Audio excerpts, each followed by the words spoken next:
नमस्कार, the Janata live देख रहे हैं आप और मैं हूं आपके साथ पूजा। और इस वक्त हम मौजूद हैं देश की सर्वोच्च अदालत सुप्रीम कोर्ट में। और आज बहुत ही ख़ास दिन है क्योंकि आज एक लंबे अरसे से जो एक केस सुप्रीम कोर्ट में दायर किया गया था, रिट पिटिशन 2012 में, और उस पर आज सुनवाई होनी है। और कल शाम तक इसको लेकर थोड़ा संशय बना हुआ था कि क्या आज भी इस पर समय मिलेगा, ये मामला जो है वो लिस्ट होगा या नहीं होगा। ऐसी तमाम खबरें आपने सुनी होंगी, लेकिन फ़िलहाल की जो स्थिति है वो ये है कि मामला अभी फ़िलहाल लिस्ट हो चुका है और आज लंच के बाद या कभी शाम तक आपको इस पर कोई ना कोई फ़ैसला सुनने को मिल सकता है। अब महाबोधि महाविहार मुक्ति आंदोलन जहाँ एक तरफ सड़कों पर चल रहा है, लोग उसके लिए जेल में जाकर आ रहे हैं। हमारे साथ भंते वीणाचार्य जी हैं जो एक लंबा समय, लगभग 60 दिन उन्होंने बिताए जेल में। वहीं दूसरी ओर सुप्रीम कोर्ट में भी ये लड़ाई लगातार निरंतर 12 सालों से चल रही है और आज इस पर आर पार की लड़ाई आप कह सकते हैं कि आज जो फैसला आएगा उसके बाद ये आगे इस पर डेट्स मिलती हैं, क्या कुछ होता है वो बात की बात है। फिलहाल हम भंते वीणाचार्य जी से बात करेंगे जो सलाखों से निकलकर अब सुप्रीम कोर्ट पहुंच चुके हैं। इस मामले पर जो सुनवाई होनी है उसके लिए यहाँ अपना समर्थन देने के लिए और जानने के लिए कि किस तरीके से जो कार्रवाई है वो कहाँ तक बढ़ रही है। तो सबसे पहले भंते जी, कैसा लग रहा है 60-65 दिनों के बाद आप बाहर निकले हैं सलाखों से, और वो भी एक ऐसे मामले में जिसमें अमूमन बड़ी आसानी से बेल मिल जाती है? देखिए, जब कोई चीज़ नाजायज़ तरीके से की जाए तो उसकी कोई लिमिट नहीं है। वो कब तक उसे खींचा जाए, कब तक उसे उसके अवैध रूप से उस पर बनाकर कार्रवाई करके और जेल के अंदर रखा जाए। क्योंकि जब मुकदमा ही फर्जी हो गया तो जेल में रखना फर्जी हो गया। अब वो 10 दिन हो चाहे 50 दिन हो, यानी वहाँ तो एक दिन भी रखा गया, वो एक कहते हैं गैर कानूनी हो गया, कानून का उल्लंघन हो गया।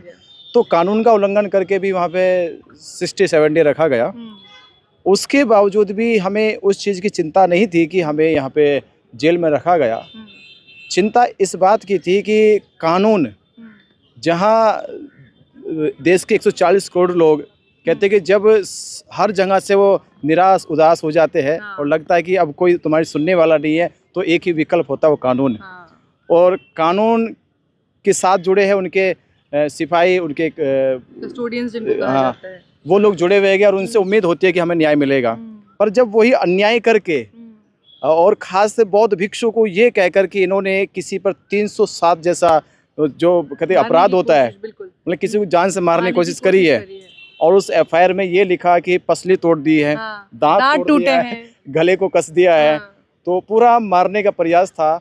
तो उस स्थिति में हम खुद फील करते थे कि एक बौद्ध भिक्षु का जो जीवन है, जो बुद्ध के बताए गए शीलों पे चलता है, और बुद्ध के प्रथम शील में ही पाणातिपाता वीरमणि शिक्षा पदंग समाधियामि कि प्राणी हिंसा नहीं करनी है। हम पहली शिक्षा दुनिया का, पहले जितने भी शिक्षा आएगी उनमें पहला शील बुद्ध का प्राणी हिंसा नहीं करने का है कि नहीं करनी है, पर वही शील का उल्लंघन हमारे ऊपर लगा दिया गया। और वो व्यक्ति जो आप पे इल्जाम लगा रहा है कि उसकी पसलियां टूट गई हैं, दांत टूटे हैं, वो पुलिस में जाके कंप्लेन कर रहा है, डॉक्टर के पास भी नहीं पहुंचा है। हाँ, डॉक्टर के पास नहीं पहुंचा है और पुलिस में कंप्लेन कर रहा है। तो डॉक्टर मेडिकल रिपोर्ट आई है, तो अब जब मेडिकल रिपोर्ट आई तो मेडिकल रिपोर्ट में ना तो दांत टूटा है, ना पसली टूटी है, ना गले पे कोई निशान है। तो मेडिकल ने तो साबित कर दिया कोर्ट में नहीं ये चीजें हुई है। और दूसरी फिर दुख तब हुआ, चलो प्रशासन की गलती थी, कोर्ट में हमारी मेडिकल रिपोर्ट जो है विदिन 15 डे पहुंच गई थी, वहाँ पे 15 दिन के बीच में पहुंच चुकी थी हमारी। 15 दिन बाद भी कोर्ट ने इस पर कोई संज्ञान नहीं लिया कि सारी रिपोर्ट्स आ चुकी है आपके पास कि 307 का ये मामला ही नहीं है, ना इसमें पसली टूटने का जिक्र हो रहा है, ना दांत टूटने का जिक्र है, ना गले पे कोई खरोच निशान है। उसके बाद भी कोर्ट भी खारिज करके, सीजम ने खारिज करी और हमें एडीजे पहुंचा दिया। और एडीजे ने भी तारीख के बाद तारीख के बाद तारीख, तो पता चलता है कि वहाँ के जो जज जगह वो कहते हैं अपनी सफाई में कि हम लोग मजबूर है क्योंकि हमारे ऊपर एक दबाव है। हमें और दुख हुआ कि लास्ट घर था कि जो किसी का दबाव नहीं मानता, पर ये भी करे दबाव है हमारे ऊपर। तो हमारे वकील साहब ने और भंते जी ने पूछा भाई दबाव किस चीज़ का आप पे है, तो जिक्र आया कि हमें प्रशासन की तरफ से जो पुलिस सिक्योरिटी मिलती है, अगर वो सिक्योरिटी हमें सही नहीं मिलेगी तो हमारी जान को खतरा है। तो हमें इसलिए प्रशासन की, सरकार की बात माननी पड़ती है। तो वो जो कानून की गद्दी पे बैठे हैं जज लोग हमारे, उन्होंने भी अन्याय करने में कोई कसर नहीं छोड़ी। खैर, वो सब होने के बाद भी समाज का साथ सहयोग रहा उनके अभ्यास से और उनकी भावनाओं से। वही सवाल था कि एक तो बाहर रह के आप जो कर रहे थे वो कर ही रहे थे, आप जेल के भीतर से भी उतने ही आक्रामक थे, जी हाँ। उसके भीतर से भी जो आपके विचार लोगों तक पहुंच रहे थे या जो लोग सड़कों पे आपके समर्थन में उतर रहे थे, वो भी नाक में दम करके रखे थे प्रशासन के। वही रखा कि प्रशासन ने, हमें बात खबर मिल रही थी वकील साहब की तरफ से, इंस्पेक्टर साहब की तरफ से भी, यहाँ तक कि जजेस को भी मैसेजेस जा रहे थे कि भाई ये अन्याय क्यों किया जा रहा है। तो जज भी क्या सोचे कि जो आदमी अंदर रह के इतना लोगों को उकसा सकता है, बाहर आएगा तो लोग क्या करेंगे, क्या करेंगे। तो जज ने भी एक लास्ट में चिट्ठी लिखी हमें, उसी का जो उनको तो जज ने हाँ चिट्ठी लिखी कि भाई देखो हम बेल तो दे रहे हैं, पर उसमें एक आदेश हमारा और मानना होगा। मतलब कि आदेश क्या है कि 10 दिन तक बिहार में कोई भी आपको सभा नहीं करनी है, कहीं भी आपको बोध गया से संबंधित कोई सी भी विषय पे बोलना नहीं है, सरकार के खिलाफ बोलना नहीं है, यानी 10 दिन तक हमारे ऊपर प्रतिबंध लगाया गया। तो मैंने कहा ये प्रतिबंध तब तक है अगर हम गैर कानूनी काम करें। भाई बोलने पे तो प्रतिबंध नहीं लगा सकते आप, अगर बोलने पे लगाओगे तो आप संविधान के उल्लंघन करोगे। तो हम बोलेंगे तो, पर हमारे पहले वायलेंस था ना अब वायलेंस है। पहले भी लड़ाई अधिकार की थी, अब भी लड़ाई अधिकार की है। तो उसको हमने प्रोग्राम भी किया, पर उसके बावजूद मतलब जो कहने वाले थे, जो जेल में रहे, तो जेल में जो साथ सहयोग मिला, उससे हौसला मिला। बाहर सड़कों पर हर अलग अलग राज्यों में लोगों ने रिहाई के लिए जो प्रयास किए, वो बहुत सार्थक प्रयास थे। एक चीज हमने ये भी सुनी कि आप जेल के भीतर से भी वहाँ भी लोगों को धम्म की शिक्षा दे रहे थे, धम्म का ज्ञान दे रहे थे, और उसकी वजह से काफी लोकप्रिय हो गए आप। हाँ, ये उसका बड़ा असर पड़ा है। कि जब लोग पूछते थे कि आप जेल में क्यों आए हो, तो वो हम बताते आंदोलन की वजह से जेल में आए हैं। तो आंदोलन के बारे में बताना, तो उनसे उनमें रुचि बढ़ती थी। रुचि इसलिए होती थी कि वो बोधगया के रहने वाले, उनको नहीं मालूम है कि बोधगया में महाबोधि महाविहार वो केवल बोधगया या गया या इतिहास भारत का नहीं है, वो दुनिया का है। वहाँ भी प्रचार कराया, वहाँ प्रचार कराए।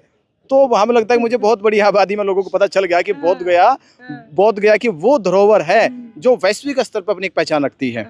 तो हमने वहाँ लोगों को तैयार किया, और बड़ी पैमाने पे वहाँ पे ओबीसी के लोग तैयार हुए।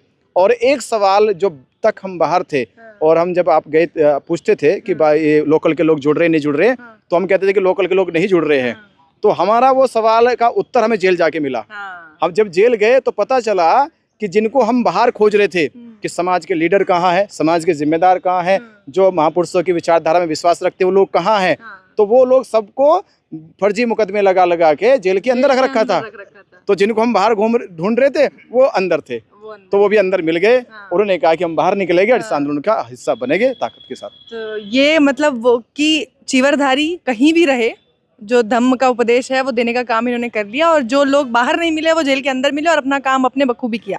एक सवाल ये भी है, जेल को वैसे हिंदी में हम सुधार गृह कहते हैं जी, और बीच में एक समय ये भी आया था जब वहाँ विपश्यना की लोगों को शिक्षा दी जा रही थी, क्योंकि लोगों को सुधारने का मकसद होता है जेलों के अंदर, सुधार गृह माना जाता है। लेकिन अब जिस तरीके की प्रताड़ना और जिस तरीके से लोगों को ठूसा जा रहा है जेलों में जबरन, जैसा आपने बताया कि जितने भी समाज को सुधारने वाले लोग थे आपको जेल के भीतर मिले, तो वहाँ विपश्यना आज के समय में जब सिखाया गया था तो उसका रिजल्ट भी सामने आया था कि कितना फर्क पड़ा था लोगों की मानसिकता में, लोगों के बिल्कुल प्रयास किया गया था और उसका असर काफी अच्छा था।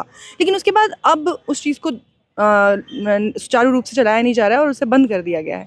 आपको क्या लगता है जब आप वहाँ पहुंचे, लोगों से मिले और आपने जिस तरीके से लोगों में उपदेश ज्ञान देने की कोशिश की, ये वापस शुरू किया जाना चाहिए? नहीं, उसका प्रयास हुआ। वहाँ पे जेल अधीक्षक थे, तो जेल अधीक्षक से हमारी बातचीत होती रहती थी अक्सर, ठीक है, वो बुलाते भी रहते थे। तो उसके बाद उन्होंने एक प्रोग्राम लगाया था विपश्यना का, एक बार लगाया। वैसे तो हर तीसरे दिन वहाँ योगा का तो प्रोग्राम चलता था। तो विपश्यना का जिसने पहली बार प्रोग्राम हुआ तो वो बहुत लोगों को अच्छा तो लगा, पर उन्होंने क्या किया, उसमें कुछ जो अलग अलग संप्रदाय के लोग थे उन्होंने कहा कि इससे तो बौद्ध धर्म का प्रचार प्रसार हो जाएगा, सब लोग बुद्धिस्ट हो जाएंगे। तो वो जाके एक दिन कंप्लेन कराई जेल अधीक्षक के पास, कहने लगे जी वो तो बौद्ध धर्म वाली पद्धति सिखाते सबको, तो ये होगा कि एक दिन सब लोग बुद्धिस्ट हो जाएंगे। तो उनको ज़्यादा रिस्क ना लेके उन्होंने फिर दोबारा से कोई कार्यक्रम नहीं रखा। तो एक बार कार्यक्रम उन्होंने विपश्यना का रखा, तो हमने देखा कि भाई भारत के बाहर और बोधगया गया के बाहर सब लोग जानते गौतम बुद्ध के बारे में, उनकी शिक्षाओं के बारे में, पर किस तरह से क्या षड्यंत्र किया गया कि खास वहाँ बोधगया और गया के रहने वाले लोगों को आज तक बुद्ध के बारे में नहीं पता। चिराग तले अंधेरा वाली बात है, चिराग तले अंधेरा हो गया। ये हमने वहाँ पे प्रत्यक्ष तौर पे देखा। इसका प्रमाण ये है कि अगर वहाँ के लोग जागरूक होते तो आज जिस समस्या के लिए हम आज सुप्रीम कोर्ट में खड़े हैं या जो लड़ाई पूरे देश में लड़ी जा रही है, वो लड़ाई लड़ने की आवश्यकता ना होती अगर बोधगया गया के लोग जागरूक होते। बिल्कुल। तो ये हमने कमी देखी, पर ये कमी आज 29 जुलाई है और जिसका इंतजार 134 साल से भारत के बुद्धिस्ट लोग समाज कर रहा था शायद आज सुप्रीम कोर्ट से जो इस उम्मीद को लगाए बैठे हैं, इसकी पहली लास्ट हियरिंग हो गई थी, फाइनल हियरिंग है इसकी। लास्ट टाइम जो हुई थी सेकंड हियरिंग थी, वो अब फाइनल है। तो आज उम्मीद है सुप्रीम कोर्ट की ओर देख रहा है पूरा भारत का बौद्ध, दुनिया का बौद्ध, कि आज कुछ निष्पक्ष फैसला हो और बौद्धों के पक्ष में हो। और मैं यही कहूँगा कि हमारे एडवोकेट राजवीर सिंह जी, ये हमारी बेल के लिए दिल्ली से देखो बोध गया तक जाना, और एक बार नहीं गई, ये करीब लगता 4-5 बार चक्कर इन्होंने लगाया, और इनका बहुत बड़ा प्रयास था हमारी बेल को कराने में। मैं इनको भी बहुत बहुत धन्यवाद देता हूँ। बनते डॉक्टर बुद्ध प्रताप जी, जो शुरू से ही इस पैरवी करते रहे, और तमाम हमारे सभी साथी, आशीष बरुआ जी, इन लोगों ने बहुत निरंतर प्रयास किया, और इनके अथक प्रयास से ही आज ये हुआ कि हम लोग सुप्रीम कोर्ट में भी आके अपनी इस लड़ाई को लड़ रहे हैं, और इस लड़ाई को लगता है आज हम जीत जाएंगे। जैसे कि आपने बताया कि प्रशासन पर दबाव था, जजों पर दबाव था, और उसके बाद कहीं ना कहीं आपको जिससे उम्मीद थी उनसे भी आपने, जब बार बार आपको बेल आपकी रिजेक्ट होती रही, तो उनसे भी कहीं ना कहीं आप निराश हुए। ऐसे में सुप्रीम कोर्ट से कितनी उम्मीदें हैं? आप लोगों ने एक ये भी याचिका रखी है कि जो आपकी सुनवाई हो, वो जो जस्टिस हैं BR गवई, जो बुद्धिस्ट हैं खुद भी, उनके बेंच में रखा जाए, वो सुनवाई करे तो बेहतर रहेगा। ये अपील आप लोगों ने की थी। तो ऐसा क्यों? मतलब आपको लगता है कि वो क्योंकि बुद्धिस्ट हैं तो ज़्यादा समझेंगे आपके मामले को, इस वजह से? देखिए, इसलिए कि अभी कुछ दिन पहले एक बड़ी देश की घटना घटी है। भारत के दूसरे नागरिक, भारत के दूसरे नागरिक, उपराष्ट्रपति जी, आप सोचिए, उनका जो हृदय का जो भाषण था, दिल से जो गहराई से बोल रहे थे कि हम जो करना चाहते वो कर नहीं सकते, जो दर्द निकल के आया, हम जो करना चाहते वो कर नहीं सकते। किसानों के दर्द को, देश की जनता के दर्द को, देश के नागरिकों के दर्द को वो दूसरों से बयां कर रहे थे। तो देश के दूसरे नागरिक उपराष्ट्रपति ने भी कहा कि दबाव बहुत बड़ा है, चाहकर भी नहीं कर सकते। तो आप सोचे, जब उपराष्ट्रपति के ऊपर दबाव हो सकता है, तो वही लगा कि जो बेंच पे हमारा केस चल रहा है, तो हम उनसे उम्मीद कैसे करें। तो हमने कहा कम से कम हमारा जो रिलेशन है, जो हमारे सुप्रीम कोर्ट के चीफ जस्टिस है BR गवई जी, तो मुझे लगता है कि उनके भीतर ये दर्द होगा, ये पीड़ा होगी, क्योंकि वो एक बुद्धिस्ट है और ये जानते हैं कि किस तरह से बुद्धिस्टों के साथ एक लंबे समय से अन्याय किया जा रहा है। इसी आधार पे हमने कहा कि भाई हम और किसी पे क्या विश्वास कर सकते हैं। तो हम BR गवई साहब के पास हमारी फाइल जाए, वो सुने और समझे और निष्पक्ष फैसला करे बुद्धिस्टों के पक्ष में। इसलिए हमने अपील की थी, क्योंकि देश में हर तरह से जिस तरह का माहौल बनाया गया, डराने का, धमकाने का, मानसिक प्रताड़ना का, वो देखा जा चुका है। उपराष्ट्रपति के जो अल्फाज थे, शब्द थे, उससे बयां हो गया कि देश का कितनी भी बड़ी गद्दी पे क्यों ना बैठा हो, पर एक राजनीतिक जो दबाव बना हुआ, उससे कोई नहीं बचा है। चलिए, हमारे साथ यहाँ वकील साहब भी मौजूद हैं, राजवीर सिंह बौद्ध।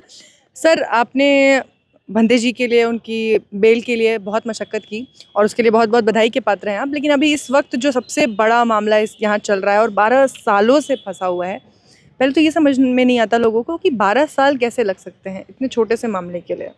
देखो, ऐसा है, केस तो 2012 में फाइल हुआ था। अभी जो मेन इसमें जो प्रोसीडिंग स्टार्ट हुई है वो इसी साल हुई है। अभी आप देखोगे, लास्ट डेट से पहले भी 22 जुलाई को, अभी 22 जुलाई को हमारी पार्टी को डायरेक्शन दी गई थी कि आप इसमें रिजोइंडर फाइल करोगे अपना। दूसरी पार्टी ने अपना रिप्लाई फाइल किया, उस पर हमें रिप्लाई फाइल करना पड़ता है, रिजोइंडर फाइल करना पड़ता है, जिसके बाद आज की डेट फिक्स की हुई है कोर्ट के अंदर। जैसे कि बताया कि शाम तक जब इसमें क्लियर नहीं हो पाया था कि मैटर लग पाएगा, नहीं लिस्ट हो पाएगा, नहीं हो पाएगा सुप्रीम कोर्ट में, लेकिन सुबह चेक किया तो मैटर लिस्ट हो गया। ये हमारे लिए खुशी की बात है कि हमारा मैटर आज कोर्ट में लिस्टेड है। ये नहीं कि इसमें कोई ऐसा नहीं कि लेट है, कोई डेट फिक्स नहीं, आज मैटर लिस्टेड है।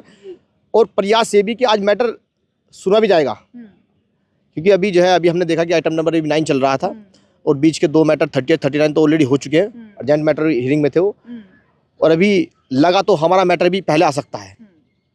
अर्जेंटी के हिसाब से देखते हैं कि कौन मैटर अर्जेंट है। तो प्रयास यही रहेगा कि आज हमारा मैटर सुनवाई होगी, और जहाँ तक उम्मीद है कि आज कुछ ना कुछ जस्टिफेबल जजमेंट आएगा, क्योंकि जो हमारे जो पेटिशन है, जो हम जो अपना हक मांग रहे हैं, हमारा राइटफुल है। एज पर कॉन्स्टिट्यूशन हम सही मांग रहे हैं। फिर भी अगर एक बार को हम ये मानते हैं कि अगर आपके हक में फैसला नहीं आता है, फिर क्या कानूनी दावपेच या अधिकार बचते हैं आपके पास, फिर आप क्या करेंगे? उसमें फिर उसकी रिव्यू पिटीशन फाइल होगी, रिव्यू फाइल, लेकिन लड़ाई चलती रहेगी, लड़ाई जारी रहेगी। और यहाँ के अगर यहाँ से उम्मीद टूट जाती है किसी कारणवश से, तो फिर अपनी सड़कों की रहेगी। क्योंकि देखो, इसमें सारा क्योंकि भंते जी और बाकी लोगों का तो पक्का है कि अभी नहीं तो कभी नहीं छोड़ेंगे, जब तक तोड़ेंगे नहीं, छोड़ेंगे नहीं। लेकिन मैं ये समझना चाह रही हूँ कि कानूनी तौर पे वो कहाँ तक जा सकते हैं। ये तो जमीन पे बैठे हैं, ये तो पक्की बात है, लोग जानते हैं, लेकिन आप कहाँ तक जा सकते हैं इस लड़ाई को लेकर? देखो, इसमें जो हम इसके बाद में रिव्यू पिटीशन फाइल करेंगे, रिव्यू के बाद फिर अपना प्यूरिटी डलती है पेटिशन। मतलब आप भी नहीं छोड़ेंगे? नहीं छोड़ेंगे, हम कैसे छोड़ेंगे, जीत के ही मानेंगे। जितने भी लीगल प्रोसेस, इवन यही नहीं, अभी हम जो प्लानिंग बना रहे बनते से हमारा डिस्कस हुआ है, इस मैटर को हम प्रॉपर चैनल से यूनाइटेड नेशन तक लेके जाएंगे और जितने भी 56 कंट्रीज की मोनिस्ट्रीज है बोधगया के अंदर, उनके जो एम्बेसडर यहाँ पर बैठे हैं, उनके जो एम्बेसी बैठे हैं, उनको भी हम रिप्रेजेंटेशन सेंड करेंगे।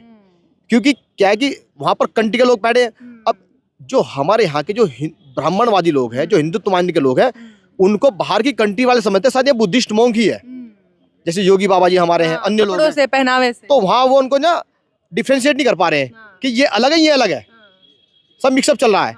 लेकिन जब हम इस बात को क्लियर करेंगे कि इनकी थ्योरी, इनका रिलीजियस अलग है, इनके प्रिंसिपल अलग है और हमारे प्रिंसिपल अलग है, ये लोग अलग है, हम लोग अलग है, अभी तक उन लोगों को पता नहीं, क्योंकि ये एक इंटरनेशनल, ये फंडामेंटल राइट ही नहीं है, एक हमारा ह्यूमन राइट्स भी है जिसको यूनाइटेड नेशन कंट्रोल करता है। ये सुप्रीम कोर्ट की लड़ाई नहीं है, ये हमारे फंडामेंटल ह्यूमन राइट्स की लड़ाई भी है जो यूनाइटेड नेशन तक चलती है।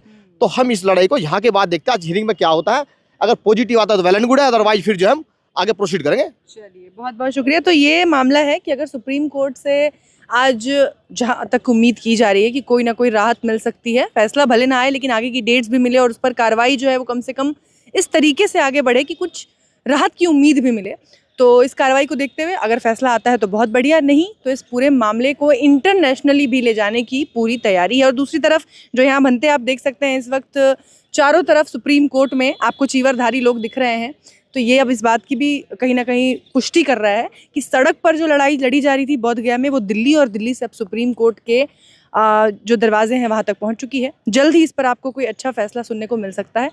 बाकी ऐसी अपडेट्स के लिए देखते रहिए जनता लाइव। धन्यवाद।